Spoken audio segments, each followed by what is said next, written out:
Hello and very good evening for those of you who are in Asia, and a very good afternoon to those of you who are in Europe.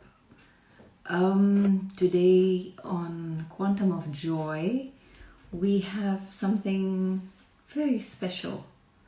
We have a renowned speaker joining us who doesn't need an introduction actually.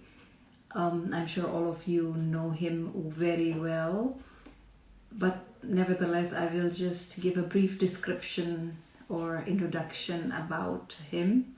Today, joining us from India is Ruzbeh Ji. I like to address him as Ruzbeh Ji, and he is an author of 21 published books. One of the most well-known is The Fakir, and he is also a spiritual speaker, a journalist, and many more hats that he wears. Apart from all the titles that he carries, to me, he is a very, very humble human being. Very nice, approachable, very warm, and that is something that is so beautiful.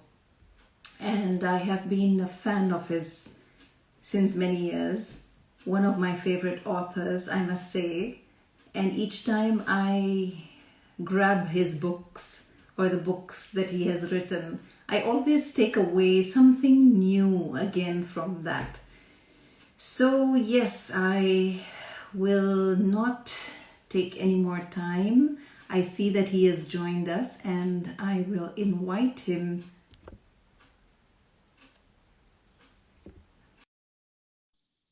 to join us and share his wisdom with us today.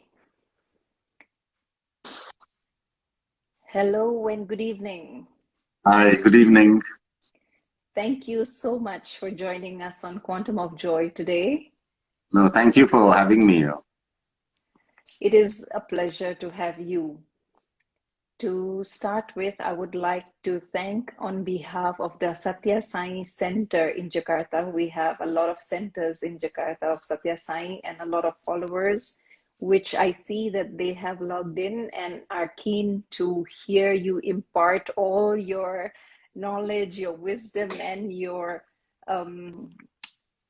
day-to-day, how you have this communication with Baba. And also we have with us, joining us today is Sadhu Vaswani Center, Jakarta, who also, I believe you have had a chance with Dada JP Vaswani and written a book on conversations with Dada JP. So that will be part of our conversation today. But to begin with, I would like to ask you to share with us what inspired you to write The Fakir, and how is your connection with Baba? How did you get so close to Shirdi Sai Baba? I believe that the Master is always waiting to be close to us. Baba has often said, you take one step towards me and I will take 100 towards you. So I think if you approach your Goddess God Guru with love, with a sense of oneness, with a sense of devotion, and you make them a part of your moment to moment, not only 10 minutes in the morning or 15 minutes in the evening, when they are part of you each moment,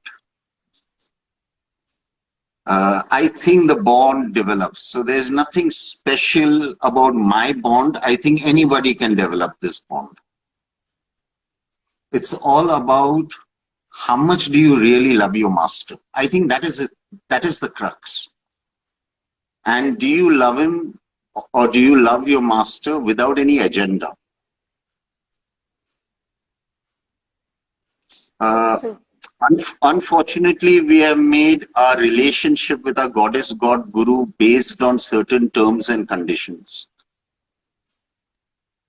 I pray to you, you do these things for me. I go on a pilgrimage, you make sure my daughter gets married, my son gets a job. That is a very commercial business activity that you are having with your master. And I think that is where we are making a mistake. I would want my children to love me for who I am and to love me, not because of what I can give them, what I bring to them. So I've asked myself this question often, that what if Baba could not do anything for me?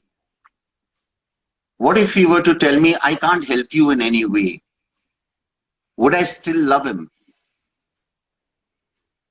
I think if each of us asks this question about our master and us, that would we love our master irrespective of whether the master can do something for us or not? I think that develops the bond. I really think that is most important.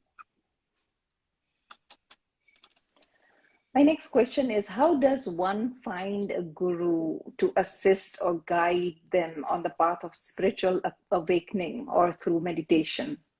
How do you find that this is my true guru? This is where I think I belong. For me, my personal journey also was that way, that I had a guru, and suddenly I got this chance of getting exposure to spirituality, and that for me was like a spiritual awakening. So how do we help others to get onto that path? See, most often the relationship between a guru and disciple, comes forth from past lifetimes. And at such times, usually the guru finds you. So you're born in a family who worships the guru, and you automatically start worshipping the guru. Or suddenly you start feeling a great inclination towards the guru, a great sense of oneness and love towards the guru. But I've been asked this question often, that, I like so many gurus, I like so many gods, I like so many goddesses. Who do I pray to? So I normally tell those people, imagine you're dying. Imagine you have left your body. Who would you want to be the first person to greet you in the spirit world?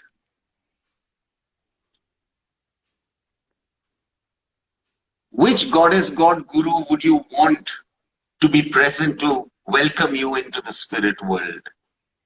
Or who would be the last goddess, god, guru that you would want to hold on to before you leave your body? I think that normally will give you an inkling of who are you really gravitating to. I pray to a number of goddess god gurus. I have written books on various gurus. But I know that when I leave this body, I want Baba to be present. If the others join in, great. But I want the old man to be there. Because if he's not there, I will be heartbroken. So either the guru finds you, or through your meditation you start getting visions of a particular goddess, god, guru, or there is a great feeling of oneness with the particular deity. But for those people who can't yet understand or can't yet figure out who their guru is, I always tell everyone that the real guru, the primordial guru, is within us. So it's okay. Go deep within and you will find the primordial guru within you. That's very beautiful. I think that is the main thing that we all should take from one of the points of today, that we need to go within. Going within, talking about going within, for me, going within is through meditation. So Yeah. there are certain times meditation works. There are certain times you cannot have the connection. I wouldn't say the meditation is not working, but I would say that you're not getting that connection. So what are your thoughts on that? And how can meditation change relationship with your own thoughts? See, I'll tell you what.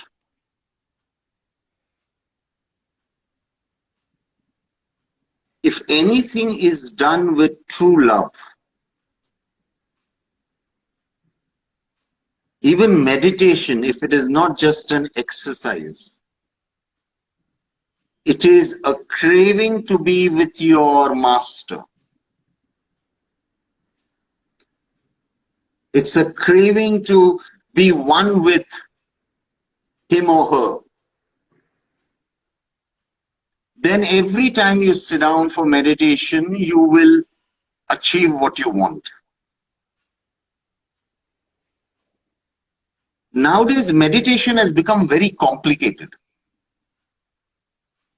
There are 75 steps that you have to follow in meditation, which loses the real purpose of oneness in meditation.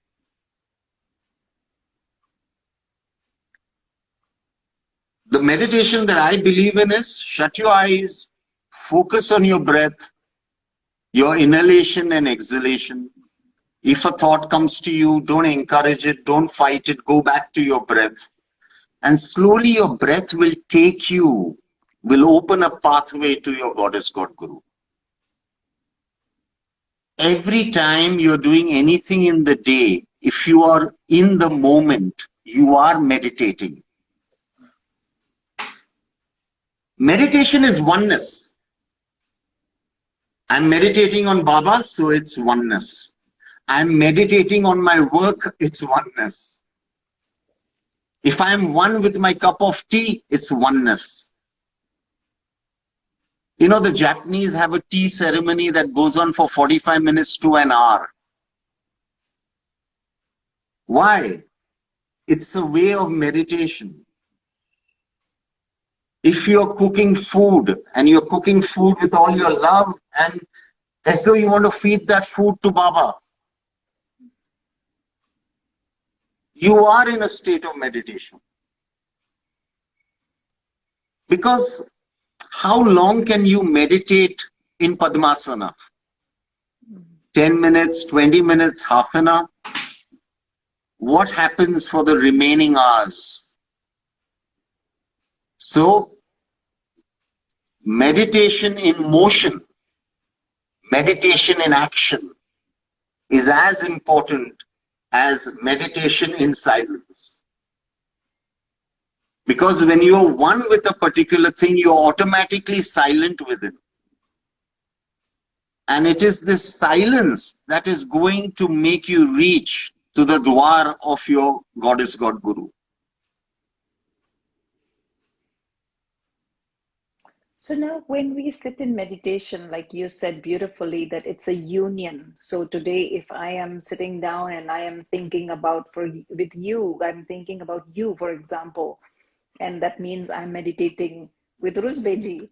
So if we are sitting in union with our whoever the gods and goddesses or our guru, for example, and we have questions that we ask, and sometimes we do get our answers through meditation.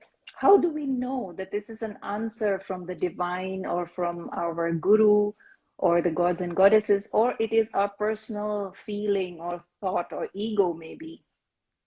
See, listen to me. What I have noticed about myself is, let's say I want an answer to a particular thing. I put forward the question to Baba. And then I don't do anything about it. When you are in the constant state of oneness, all of a sudden, when you're not even thinking about anything, you will get the answer. And that is the time you can be sure that the answer has not come from you, it has come from your master. But if you are saying, my master, I want the answer now, then in all probability, it is your subconscious mind which is going to dish out the answer. Many times I recommend that if you want to answer, just before you go to sleep, put forward the question to your master and let it be your last thought, and then go to sleep. Many times you will get the answer in your dream, or you will wake up and you'll know the answer. You just know it. But the mistake people are making is, they think they're talking to their master when actually they're talking to their subconscious. So the mind has to be like a blank sheet of paper. And then when something gets scribbled on it, you know that this is your master writing. But if your mind is like a full, completely scribbled sheet of paper, you will not know where your master is written.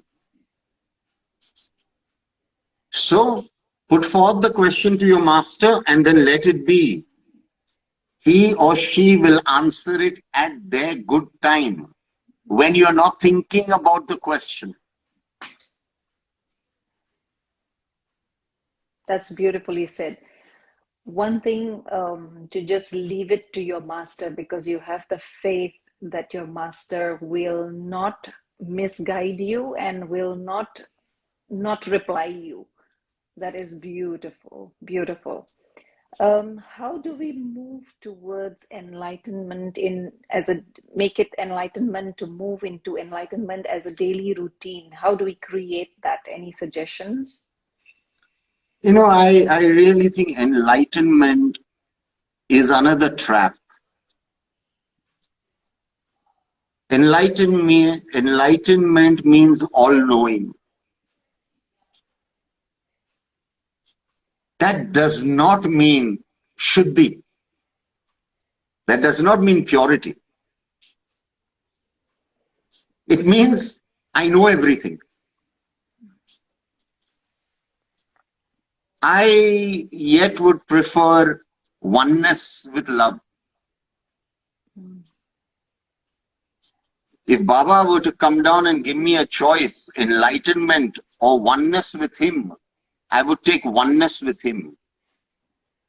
Enlightenment does not guarantee oneness.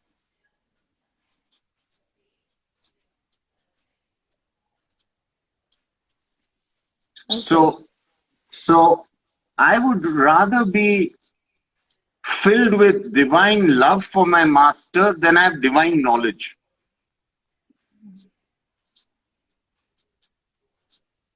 History has shown us that there have been many Maharishis who were enlightened, who have yet gone astray.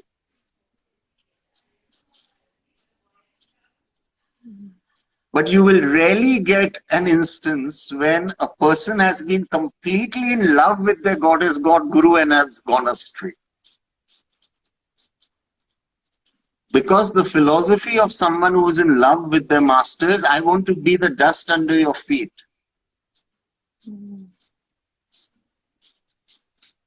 I am not interested in mantra, tantra, yantra, karma, nothing. I'm not even interested in moksha. I just want to be the dust under your feet. When you come from that bhav, everything else will come about.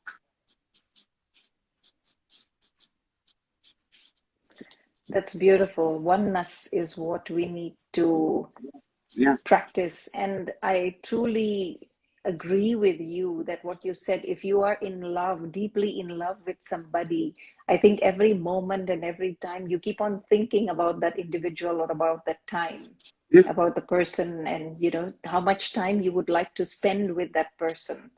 And that's how relationships are built, isn't it? The more you spend time with that person or that being, the oneness is created. You know, Baba in channeling often has said, and I've written about it in most of my books, it's not about how much I am with you, it's how much are you with me.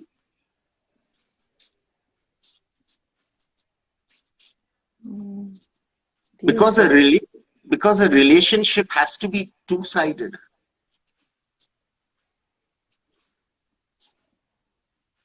You know, so that is why Baba says, you take one step towards me, I'll take 10 or 100 steps towards you, but at least take that one step. Mm. The question is your spirituality a to-do list, or is your spirituality your expression of love for your master? Am I being good because it is right to be good, or am I being good because I don't want to disappoint my master? There's a big difference in those two things. Am I giving food to the poor because it makes me feel good? Or am I giving food for the poor because I cannot see somebody hungry?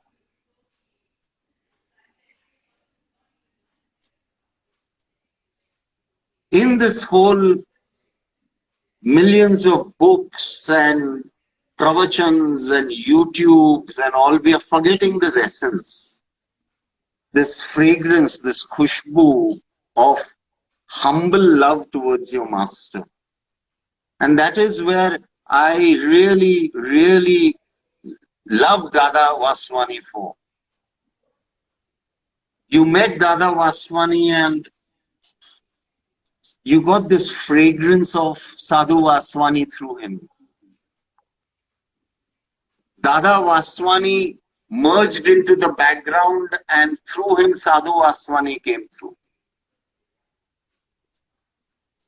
The humility that Dada had, I have never seen anybody have that kind of humility. That is the essence of love. That is the essence of being a disciple or a devotee or a lover of your master. But we have got lost somewhere. There is too much of business agendas going on. We are missing that point.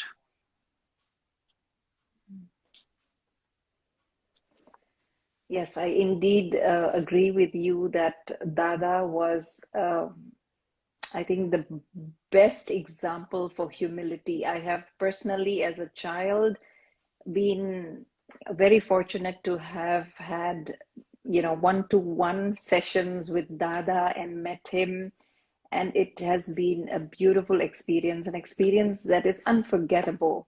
And that was actually one of my questions that I wanted to ask you to share, that when you had these personal meetings with Dada, if you could share with us what you took away from that so that we could relive those moments as well. I told you,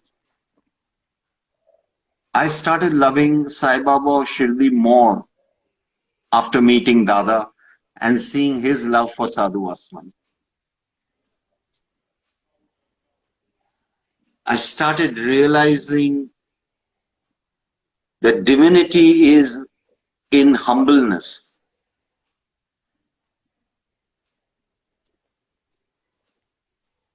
Just spending time with Dada was,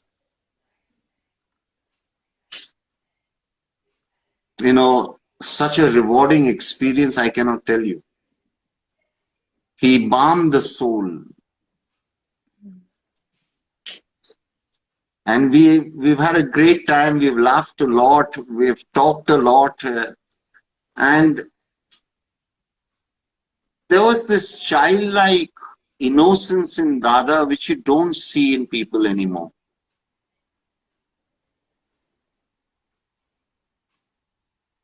I remember one sage had come to meet Dada, one yoga acharya. And he was talking about this and he was talking about that. And Dada was like a child, hearing him. Though he knew everything, he could have taught the yoga acharya 25 more things. But he was like a child, enthralled, as though he was getting this information for the first time. And I was amazed by his humility. Where with Dada, you took back Sadhu Vaswani. You understand what I'm saying? Yes. You took back his guru. You took back his guru. So, being childlike, being innocent, being humble, being jovial, that was Dada. But he was a scholar. He was an enlightened being. But he never made you feel inferior. He came down to your level and made you feel equal. Yes. So, I think when I'm going to die, Dada will be a very, very warm, heartening feeling that I've lived my life reasonably well. That's excellent. You speak about in your books about this free will. Yeah. If you could tell us about it, how important is it and what is actually our free will? See, I believe that karma is nothing but the ramification of our free will. That is why all religious books say that we are in control of heaven and hell in our lives. So I believe that when we came out from the goddess as a spark, our first time when we took a form, we didn't have any karma, it was all free will. And then as we started making our decisions and our words and our thoughts and our emotions, our karmas started to rise. So if I am going through hell, I have been instrumental in some lifetime to have started it. If I am going through success and glory and fame and riches, I have worked hard for it in some lifetime.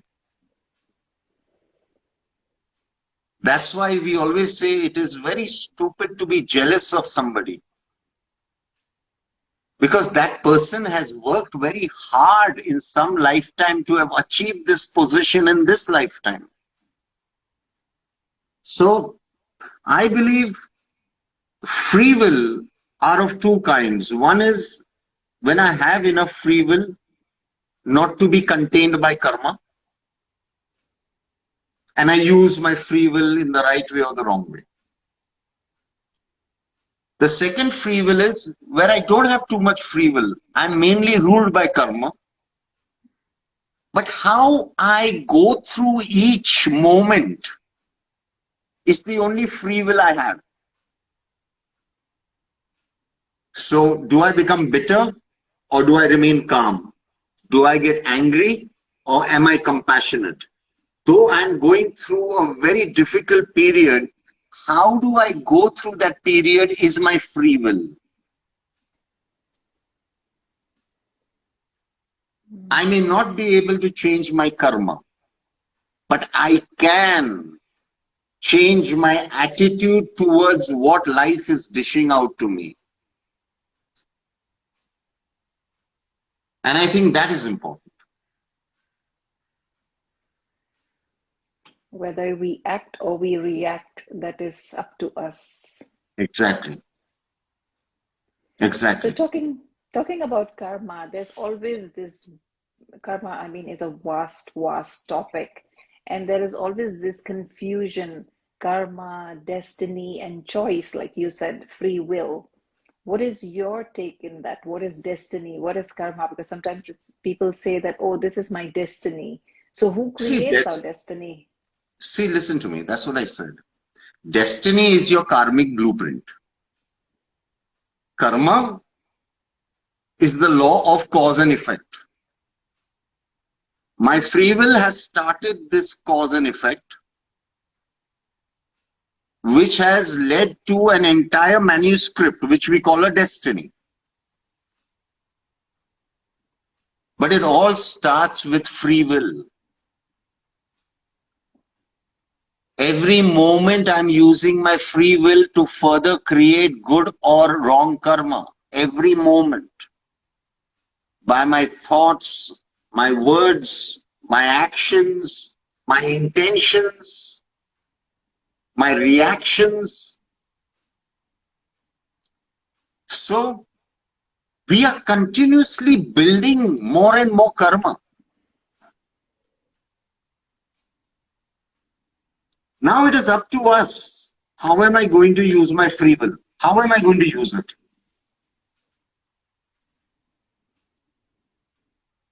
Do I want to create more and more wrong karma? Or do I, with my right choice of free will, start cleaning my karmic sheet?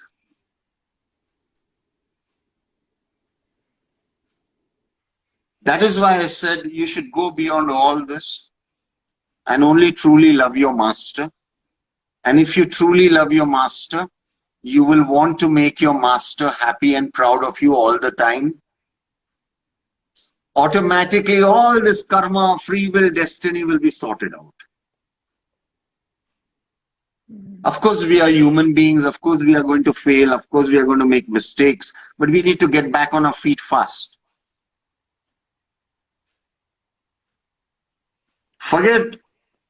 Forget all this. These are all theoretical stuff. Just focus on loving your master, being the dust under your master's feet, making your master happy and proud of you. Bahut ho gaya. Good enough. Okay, our next question is, who decides where a soul is born? Some in a palace with abundance, health or ill, some in slums, lack of everything, Your healthy karma as... decides it. Your karma decides it, and your destiny chart decides it. Of course, I would like to believe there's a meeting between your higher self, your master, your ancestors, your guides, and then they say, okay, now how do we wrap up this much karma in this particular lifetime that you're going to go down to? How do we wrap it up? And then they say, okay, for exhausting this kind of karma, you will have to be born in these circumstances. It is your destiny. It is your karmic blueprint which will decide where you are born, to who you are born, in what condition you are born, and what kind of a life you're going to lead. It's your destiny. But who has created that destiny? You and I. By the use of our free will. So, if I am suffering, I am the cause of my suffering. Not my master. I am the cause of my suffering. The day you start taking onus of responsibility that no, I am responsible. Trust me, your life will change. I am responsible for every thought, action, word, deed, intent. Things will start changing then. I am responsible and I am also able to change it. Yeah. That is what.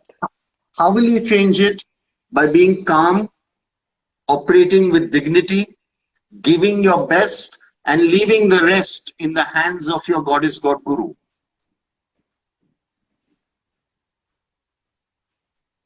That's it. Okay, you have also spoken about Shraddha and Shaburi, if I am pronouncing it correctly. Yeah. Can you tell us about that?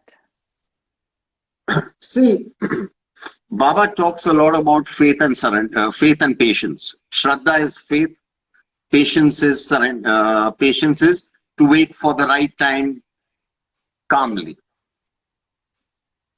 The problem is most people take Shraddha or faith as I'm praying to Baba, I'm doing everything he's asked me, so I have faith my work will be done. Now that's not faith. That's a business deal. Faith means I am going to give my very best and I leave the outcome to the will and wisdom of my master happily. That is faith. But our faith is no, no, no. Baba will do this. Baba will do that. Baba will take care. My mother will get all right. Baba will take care. And then when the mother dies, they say Baba has deceived us. Baba has betrayed us. That's not faith. Those are all dhanda, business deals going on. And Baba in his flesh used to say, I'm tired of business people.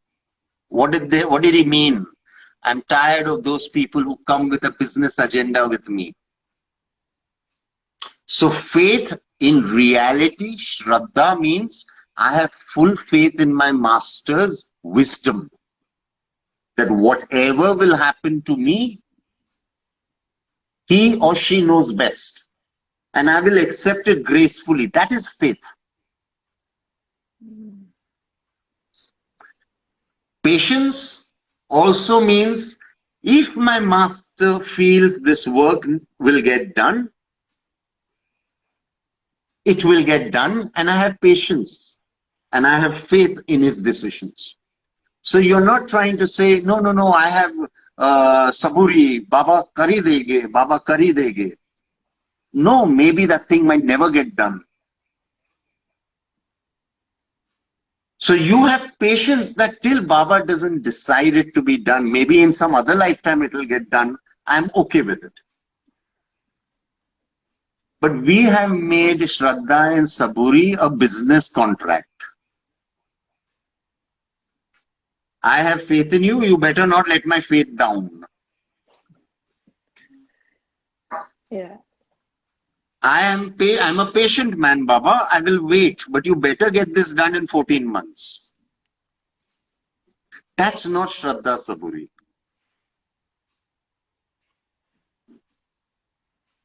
Shraddha is the day you practice real Shraddha, all the weight from your shoulders are going to be removed. Why? You have only one thing to do. Give your best. Everything else you have left into the capable hands of your master.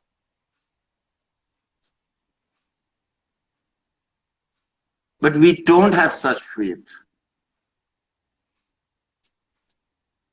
And that is where the tragedy is. So this comes back to what you said earlier, the oneness is what will bring this. Yeah. So it boils down to that being one with your master. Yeah. So talking about relationship with our master and being one, but here we also have relationship with others, our family members, our loved ones. And right now, with this pandemic, even more so, we see that relationships are not as going as smooth as it should be going. I have a question here which was sent to me. saying that I can't forgive my parents for sending me for therapy. How do I do it? And how do I forgive and forget? Does forgiveness come first or forgetting comes first? No, I think realization comes first. This person, whoever has written to you, should first ask himself or herself, what made my parents, what forced my parents to put me into therapy? Was it their last alternative? Did they have any other alternative which they did not explore? And if the answer were to come, okay, no, my parents really didn't have any alternative. They really could not do anything. They had to put me in for therapy. Then you come from a compassion that, yes, I understand where they came from. Maybe I would have done the same thing for my child.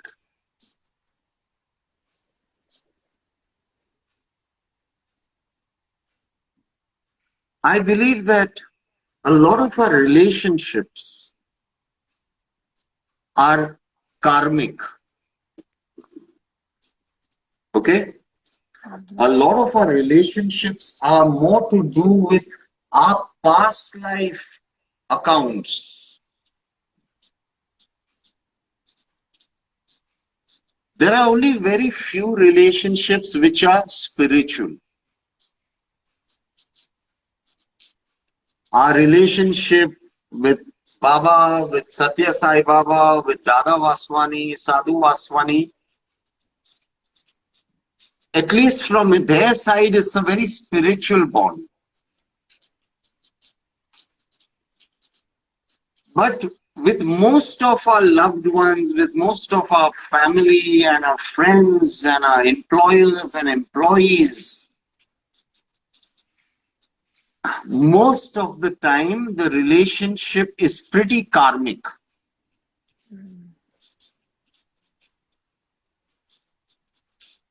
There is no guarantee that you are going to meet again in another lifetime. Because if your karma, the sands of karma have dried out, then those two souls are not going to meet again. Unless they belong to what we call a soul family, a soul group. So many times if people understood that, listen, I am going through such a hard time in this relationship, in spite of doing everything, maybe it's a karmic relationship. And the best way of getting a faster closure to a karmic relationship is by not coming from reaction. Of course, it's hard. It's very hard. But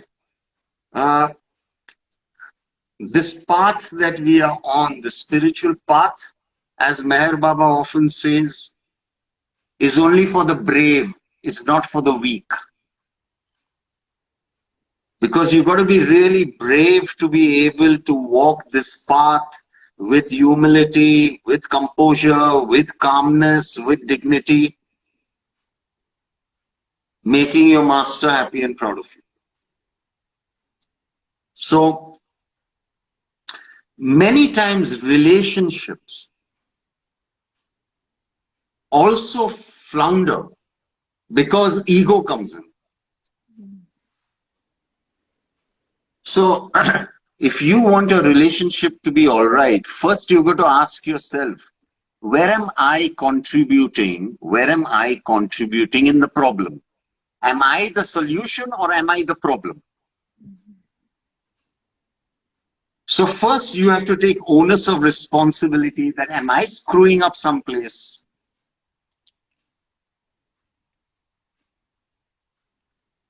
If you are truly honest, you will realize that, yeah, I need to improve in these areas. So who knows, if you were to improve in those areas, the other person seeing your participation, being proactive, might also change, and the relationship would get better after that. But most often we come from ego. No, I have done nothing wrong. Only he is wrong. Only she is wrong. That is where the problem comes about. Also, in spirituality, you have to be firm, but you've got to be calm. Most of the times, we are not calm. We get very agitated, we get very reactive, which further spoils the chance of the relationship being saved.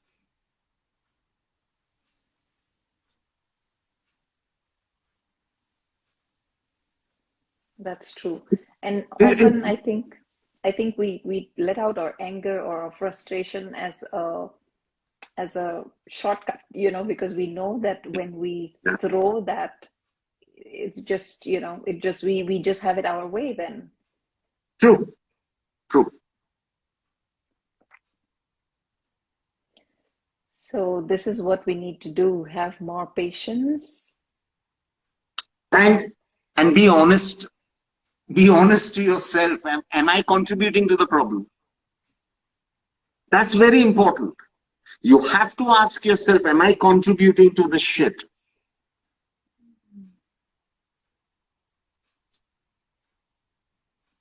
Because if you are also putting fuel into the fire is only going to flame more. This is very interesting what you said about karmic accounts. I am a strong believer of karmic accounts myself. And like you said, that it could be a karmic account because sometimes we meet people and we just get along very well with that person, and the relationship is so beautiful. But at times we meet certain people and we just feel there is something that is not right, the vibration or something which is negative that you get from that person. Yeah. And there is like a tug of war going on between the two of us. So that could be a karmic relation also. Yes. And so how do we know, or how do we deal with it, that this is a karmic relation of my past with this person? And how do I know that I am not creating a new karmic relation, if you understand what I mean? Not that I am in the process, not I'm cleaning my old karmic relation or karmic account with this person, but I'm creating a new one by reacting in this way. See, you answered your own question. If you are going to come from reaction, you are adding more fuel into the fire, which means you are adding more karma. You're making this a more entangled karmic relationship. So the first thing you got to do is stop reaction. You need to come from a place of calmness. That's the first thing. There is no other way out. Second thing is, more mental attention you give that particular thing, more karma you are creating. Because you are giving that particular thing energy. You're giving it energy. You should be starving the wolf, not feeding the wolf. Yeah. Yeah. But sometimes the magnetic forces of karma are so strong that you really can't escape it. And the only way you can then live your life is by calm surrender at the feet of your master. There's no other way. There's no other way.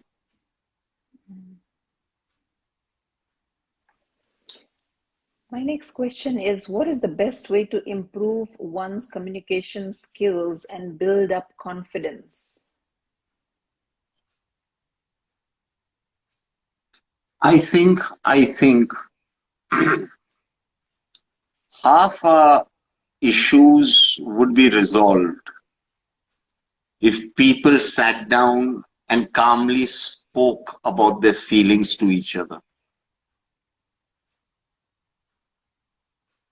I think one of the greatest problems globally, even amongst nations, is that we don't really calmly sit down and talk.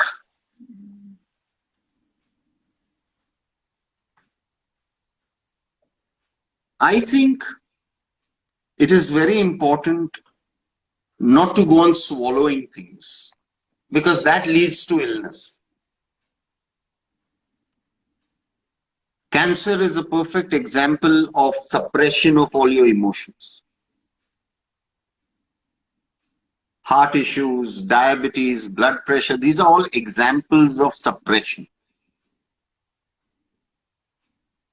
I believe if you want to truly express yourself and are open to the expression of the other person, then communication will become easy.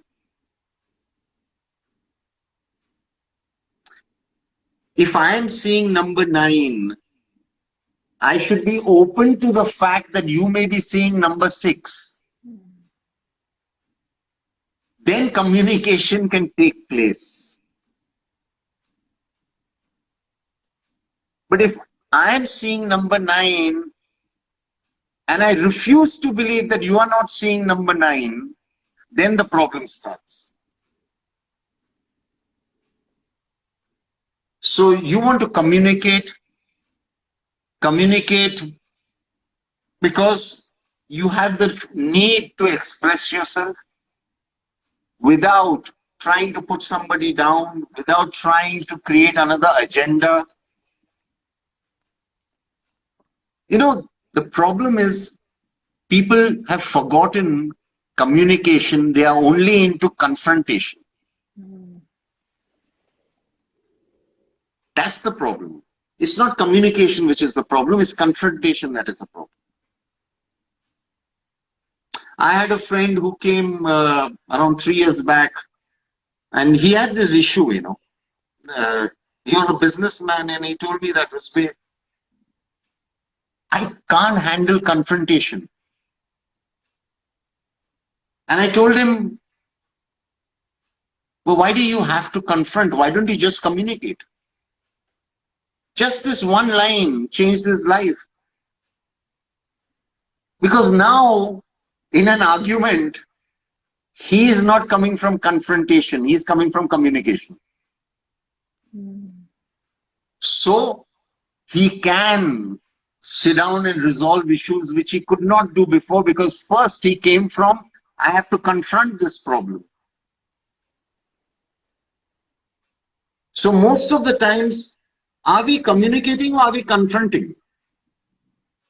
Because I don't see too much of a problem in communication. I see the problem in confrontation. So we need to have this awareness. What is it that we are doing? What are the most common mistakes that modern children do? What are the main reasons for increasing gaps between parents and children relationship?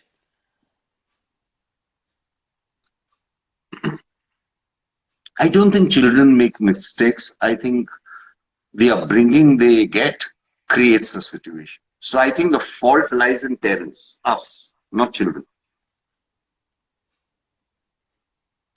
If I have not developed a healthy bond with my child,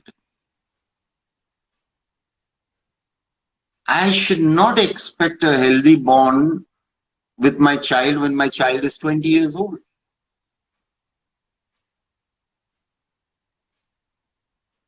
Am I communicating on a daily basis with my child? Am I open to hearing my child's feelings, however crazy they may be, without judging my child, without putting my child down, or without being a tyrant to my child? Am I doing that? Because if I'm not doing that, you're going to have a very screwed up relationship with your child. And it's not your child's fault.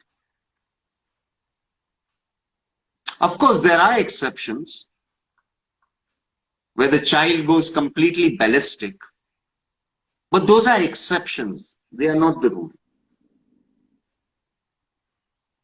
I believe a child is too small initially to understand the gravity of a relationship.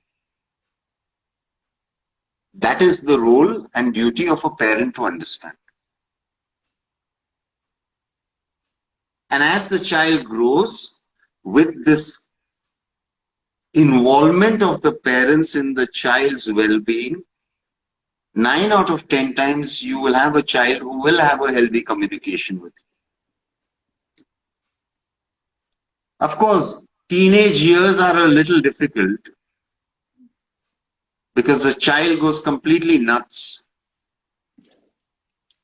But there also, if you are open, you are calm, you are understanding, in a short period of time, you get the child back.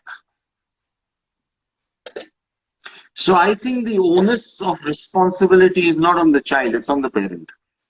It's on the parent. What is your take on how children or even we as adults are so dependent on social media and how social media is affecting our day-to-day life?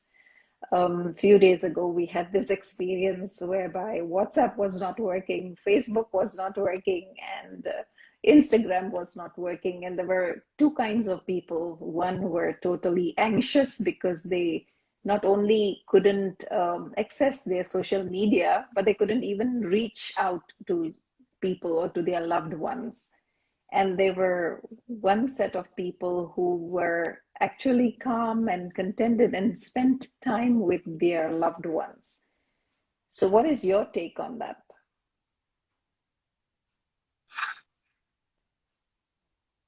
I think social media is a good tool. It's a good servant, but a very bad master. Okay? Yeah. So, have you made social media the be all end all of your life? That means social media rules you. Social media is a good disciple. Don't let it become a master. Use it.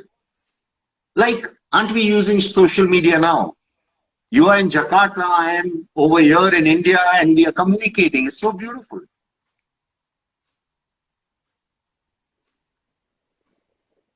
So, it has beautiful strengths as long as you keep it at a distance. Like the other day, my daughter was talking to me about trolling. And she told me, Dad, do you get affected by trolling? So I said, I have no idea because I don't read any comments, good or bad. I put my work up and I disappear. So I have used social media so that my work and the words of Baba can reach people. But I've not got entangled in social media by keeping on seeing how many likes and how many comments and what comments and all, because I don't want to get into it. Because if I am happy with a comment of praise, then I'm going to be shattered if someone trolls me. So I get into this shit. So social media is beautiful, especially in the pandemic. Social media has helped tremendously. It's a good tool. It's a good devotee. Don't make it your master. That's all. Use it, but don't abuse it. Yes, and don't get entangled with it.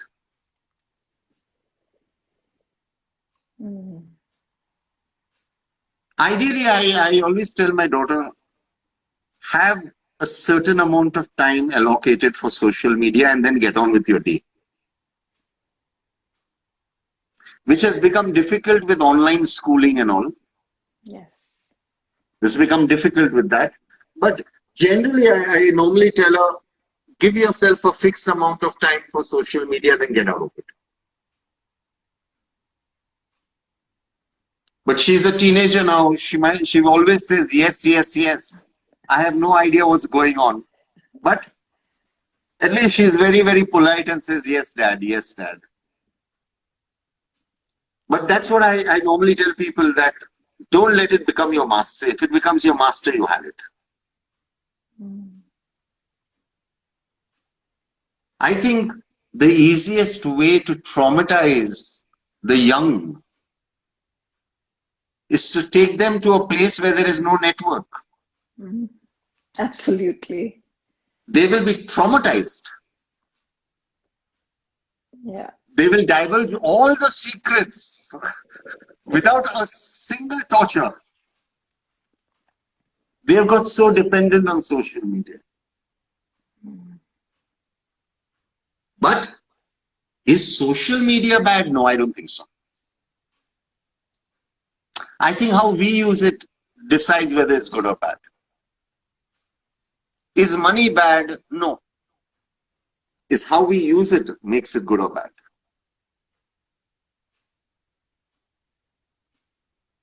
So once again, it comes down to individual responsibility. What is your responsibility towards yourself? That's it. Amazing. And also, I would like to share here about trolling. I am strongly also trying to help people to create this awareness, especially kindly please help those who are being trolled, because there are many, especially younger generation girls mostly, that I see that they have these after effects of trolls, and it plays a major role in their mental health just because some of their pictures or videos have gone viral, which was not really necessary. And Yeah. this is what you were saying, that social media being used in the wrong way or in a negative way. You know, I think the best way of not getting affected by trolls is not reading what they write. Disconnect from the comment section. If things have gone viral for a few days, disconnect from all social media activity. People forget very fast because there is something else that gets viral. The more attention you give all this shit, the more it is going to engulf your life.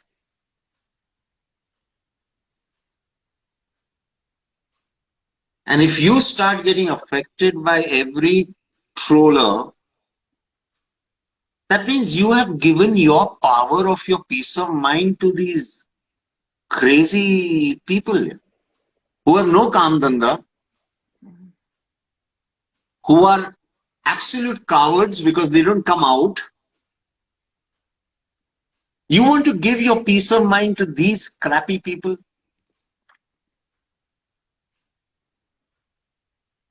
So, I don't know.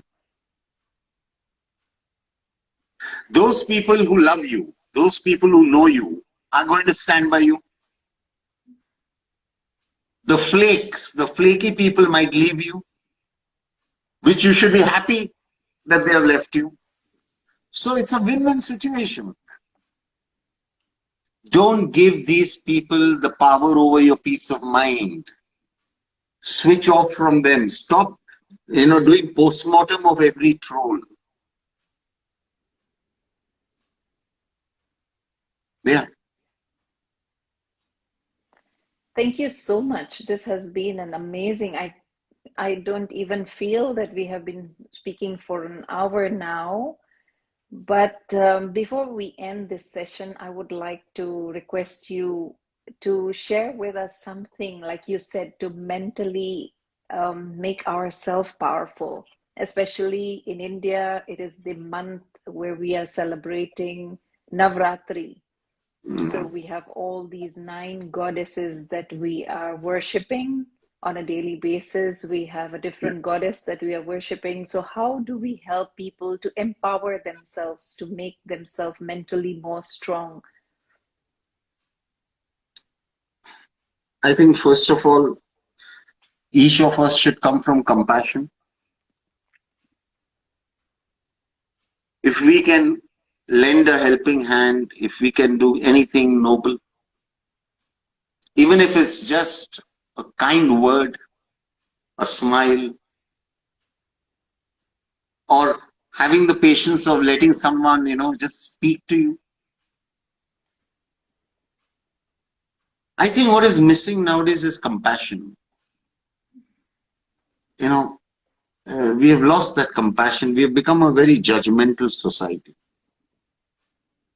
And when someone is going through a harrowing time, the last thing that person needs is your judgment. That person only needs a kind word, empathy, compassion. So I believe the goddess stands for compassion. The very fact that the earth yet exists is a sign of the goddess's compassion.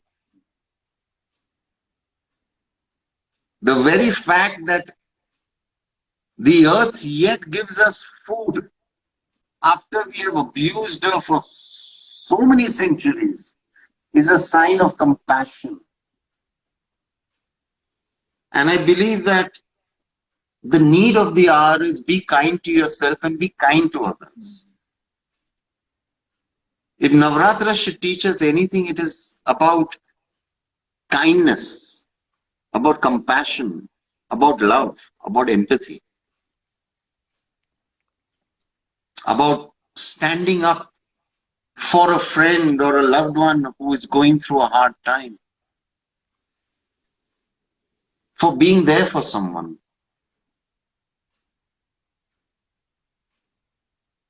I think the best way to do this is imagine your master standing next to you all the time.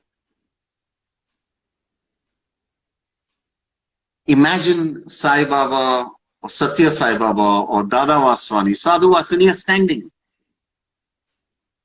How would you conduct yourself then?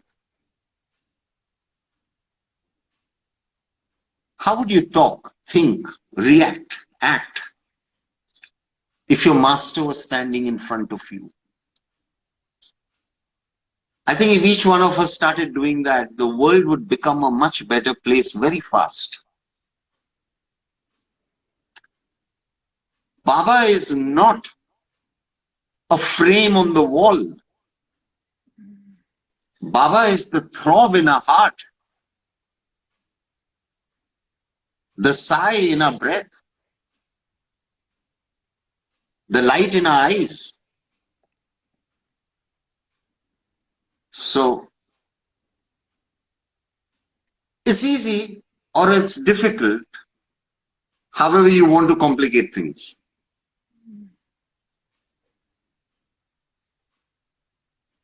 We are all human beings. We all will make mistakes.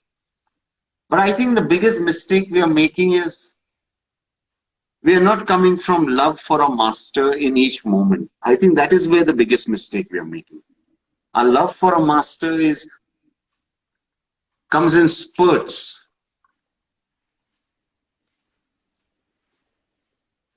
So I feel that if we come from love for a master each moment, I think that khushbu, that fragrance will spread. Okay? Thank you. Thank you very much. Lastly, sorry, one more. The line, the one who makes the thunder roar also hears a butterfly sigh. If you can just give a short explanation on that. I'm trying to tell you the same thing, that the master throbs within us,